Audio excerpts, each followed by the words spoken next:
L'assessore Ciano Contin, ospite qui a Il Minuto Politico, noto politico del territorio. Senz'altro.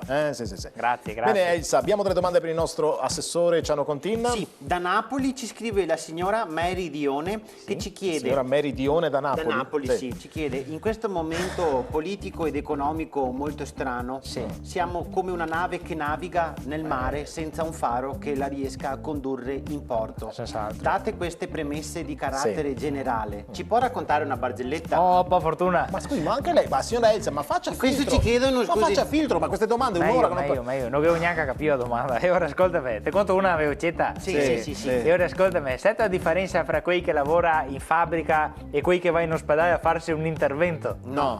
Nessuna, perché se tutti do operai. Capire? Sì, carina, operai. Sì, operai, no. Sì. Quelli che lavorano in fabbrica si operai. Poverini. Sì, invece no, quelli dell'ospedale si poverini, perché si operai dal chirurgo. Magari niente di grave. No, è vero. Sta mia preoccuparte, magari che sono una cista e un euro da controllare. Ah, bello, degli ospiti. Degli ospiti, gli operai in ospedale. Se invece gli operai della fabbrica che a farsi un intervento, in quel caso gli chiede malattia, e ora operai. Operai due volte? No, operai una volta, dopo dipende dalla gravità. Sì, no, ma infatti potrebbe esserci della complicazione. Ma speriamo di no, però... Teniamo sempre il neo. Sempre il neo. Diciamo che se operai della fabbrica, ma anche operai del chirurgo, se operai, no? Cioè, una barra due volte. Dipende dalla gravità del discorso. Da non confondere con gli operai dell'ospedale che invece si là per lavorare, nel senso che sei qui che fai manutenzione delle macchine, che giusta i climatizzatori, no? Io risi operai in ospedale, ma non perché mai, capito?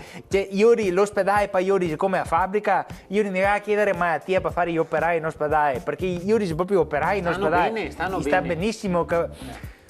Non è facile da spiegare sta barzelletta, No, infatti. No. E anche per oggi il nostro Minuto Politico finisce qui. E di politica non abbiamo parlato. Gli operai... Cioè, tipo, se aggiustano un condizionatore non serve il chirurgo? No. Un operaio lo stesso? Sì.